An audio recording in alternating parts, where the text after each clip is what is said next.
Meu Deus, te agradeço, ó Pai, por este momento, Jesus. Por esta oportunidade que o Senhor tem nos concedido, Jesus. Sei, ó Pai, das nossas dificuldades. Sei, ó Deus, as nossas fragilidades. Mas sei de Deus que Tu és, que conhece, que sonda, que conhece os nossos corações e sabe tudo sobre cada um de nós. Obrigado, Jesus. Obrigado pelo pão de cada dia, pelo vestuário, pelo calçado. Obrigado, Senhor, por estar de pé, Senhor, hoje. Enfim, Jesus, por tudo que acontece em nossas vidas, Senhor. Obrigado pela Tama, pelo Thierry, pelo Tauan, pela Mônica. Meu Deus, por todos os seus familiares. Senhor, por todos da família Nóbrega, Bezerra, Caetano, Jesus. Por todos os meus amigos, Senhor, do Facebook, Jesus.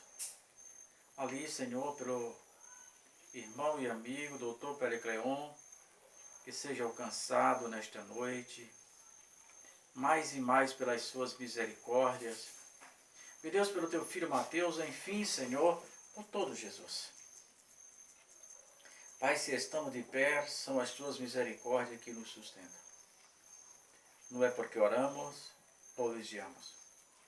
Tu disseste, meu Deus, que é um dom que tu dá, tu queres, a quem tu queres. Tu disseste que não foi as pessoas que os escolheu, mas tu que nos escolheste.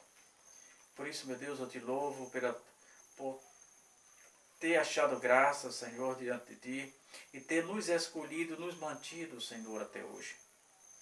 Que o Pai visita até hoje. Visita hoje, meu Deus, a tanto quanto, meu Deus, estão de joelho clamando por ti nesta hora, Jesus. Aqueles que querem uma resposta, Senhor. Aqueles que têm clamado, que já foram humilhados, Senhor. Está a hora, meu Deus, da exaltação, Jesus, dos teus filhos e das suas filhas. Pai, só tu sabes o que passa, Senhor. Os lares em conflito, Jesus. Meu Deus, a intervenção maligna nos lares.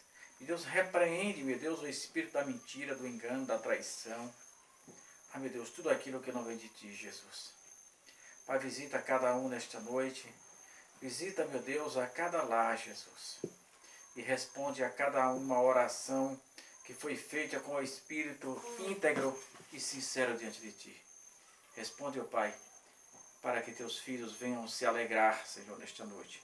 Pai, tudo que te pedimos e já desde já te agradecemos em nome de Jesus. Amém. Minha palavra, nossa irmã Dâmara. Eu vou ler aqui Salmos 119, versículo 105, que diz assim: Lâmpada para os meus pés é tua palavra, e luz para o meu caminho. Lâmpada para os meus pés e luz para o meu caminho. Quem tem a palavra de Deus como uma lâmpada, ele jamais será confundido. Porque Davi disse que é lâmpada para os meus pés. Eu sei aonde eu estou colocando os meus pés. Lembro-me de uma questão de um louco que tinha na cidade de Pombal, na Paraíba. E ele, há muitos anos atrás, lá pelos início dos anos 80, ele andava com a sandália nas mãos. E toda a vida que ia passar por uma grande poça de água naquela época do inverno, naquela chuva, ou sempre algo em riacho, ele, ao contrário das outras pessoas, ele colocava a sandália nos pés. E as pessoas diziam: fulano, tu anda com a sandália nas mãos e na hora de passar a lama ou a água você coloca a sandália. Ele dizia: aqui fora eu estou vendo. Um louco com a resposta inteligente. Ele dizia: eu não preciso botar a sandália nos pés porque eu estou vendo. Mas quando eu vou cruzar uma lama, quando eu vou cruzar uma água que está escura, eu não estou vendo o que tem embaixo. Por isso que eu coloco a sandália. E é por isso que Davi diz: lâmpada para os meus pés é a tua palavra e luz para o meu caminho.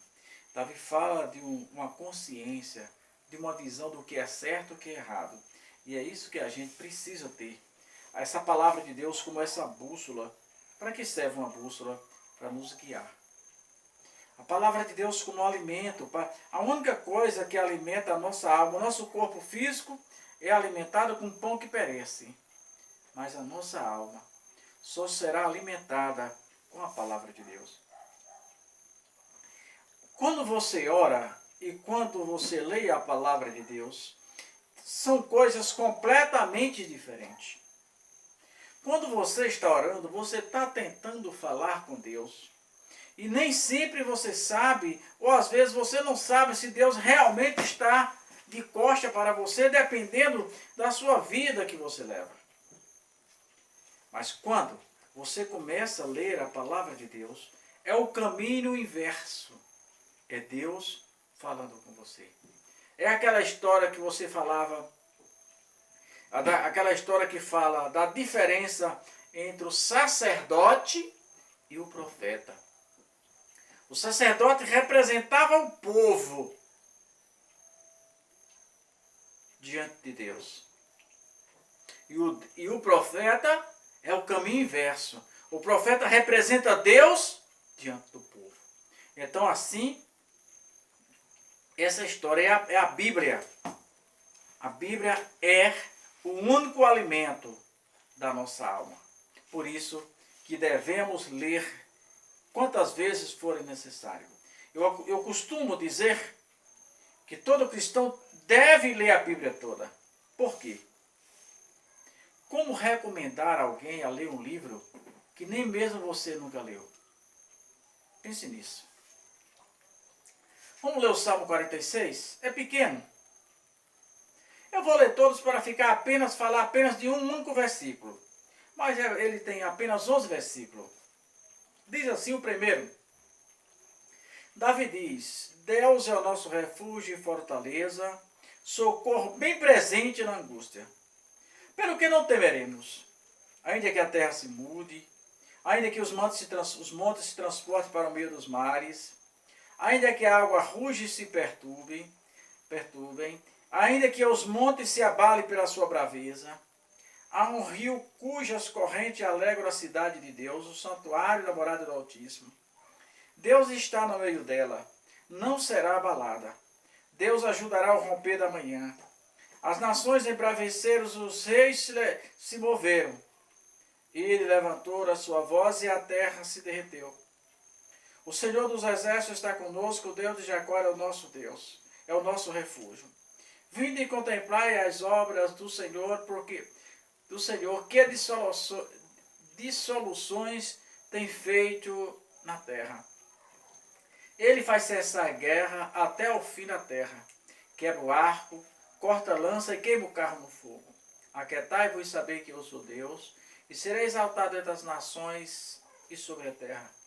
O Senhor dos exércitos está conosco, o Deus de Jacó é o nosso Deus.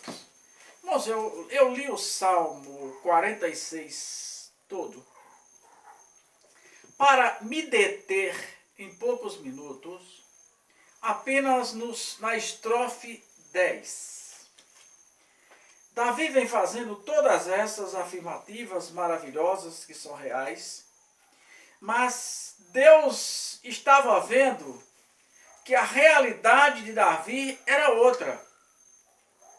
Apesar dessa autossuficiência, apesar dessa autoconfiança que ele tinha em Deus, ou melhor, que ele estava deixando transparecer, não era nada disso que ele estava vivendo. Porque na estrofe 10, não é Davi quem fala. Apesar da nova ele dizer, ele faz cessar as guerras até o fim da terra, quebra os arcos, corta as lanças, queima os carros no fogo. Mas quando chega na estrofe 10, diz assim, aquietai-vos e sabeis que eu sou Deus. Eu serei exaltado entre as nações e serei exaltado sobre a terra. Deus estava vendo que as palavras que soavam dos lábios de Davi não eram verdadeiras naquele momento. Estava muito parecida com o que dissera ao profeta Isaías. Eis que este povo me honra de lábios, mas os seus corações estão longe de mim. Como dissera também mais na frente ao profeta, que diz, se eu não me engano é o profeta Joel, eu não lembro bem, que ele diz assim, rasgai o vosso coração e não as vossas vestes. Às vezes nós estamos tão acostumados a falar a mesma coisa, que já nem sabemos mais a diferença entre viver e falar. Davi aparentemente estava tudo bem, mas Deus viu que nada daquilo dos 10 versículos, que são 11, os 10 versículos que Davi escreve, do versículo 10 que ele escreve até 11, é Deus quem escreve, é Deus quem fala. E Deus vê que Davi estava inquieto. Deus viu que Davi estava em um certo desespero. Deus viu que Davi não estava confiando no Senhor como deveria. Porque Deus diz assim, aquietai-vos. E sabem que eu sou Deus. Quantas vezes, irmão, nós tiramos conclusões precipitadas? Quantas vezes nós oramos a Deus e Deus não responde por quê? Porque nós já tínhamos a resposta que queríamos.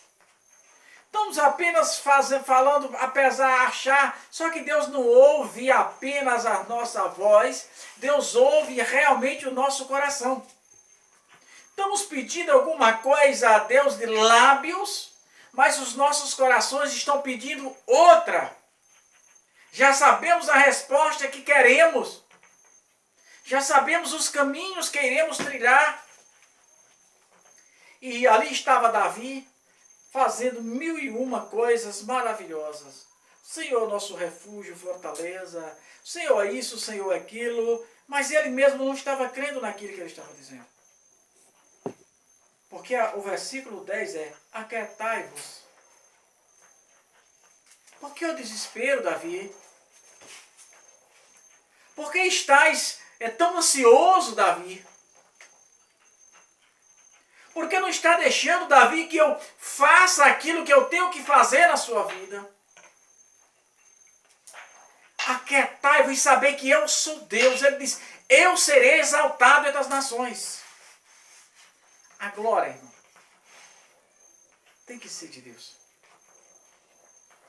E muitas vezes a glória de Deus está na sua paciência. Muitas vezes a glória de Deus está na sua humilhação, no seu ceder, no seu, você baixar a cabeça, se humilhar, para que o nome do Senhor seja glorificado na sua vida. Deixa de inquietude, deixa de solicitude.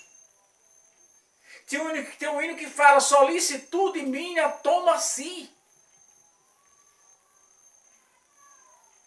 Davi aparentemente estava bem. Quem ouvira Davi falar aquele salmo, estava, poxa, Davi está um homem na direção de Deus. Mas Deus não viu nada daquilo. Deus viu um homem inquieto. Deus viu um homem ansioso. Sem ter firmeza naquilo que queria, naquilo que estava ensinando. E o Senhor diz, aquietai-vos. Talvez seja a mensagem de Deus para você nesta noite. Aquietai-vos e saber que Ele é Deus. Se Deus te prometeu, irmão, alguma coisa. Mas Juraci, já faz 10 anos, o que é 10 anos para Deus? Se Deus te prometeu alguma coisa, Ele é fiel e justo para cumprir. Lembre que as promessas deles, elas nos seguirão. Não é você que deve correr atrás das promessas de Deus. As promessas de Deus na minha e na tua vida, elas são consequências. Elas nos seguirão, elas nos acompanharão, logo elas vêm atrás de nós. Precisamos confiar, irmão. Eu tenho dito que é um ditado que muito comum, que diz, fulano viu uma luzinha no final do túnel e ali já era tudo para ele. E eu costumo afirmar com todas as letras, o cristão verdadeiro não precisa ver uma luz no final do túnel. Ele precisa crer mesmo no meio do mundo em treva. O cristão não precisa deslumbrar o que tem do outro lado. Não. O cristão não precisa ver essa luzinha brilhando lá do outro lado no final do túnel. Não. E o que é que o cristão precisa ouvir? A voz do Espírito Santo. É aquela voz dizendo, filho, segue em frente. E ele vai caminhando no meio do mundo em treva, e a voz vai dizendo, filho, segue em frente. Então tudo que o cristão precisa é ser guiado. Tudo que o cristão precisa é ser guiado pela voz do Espírito Santo.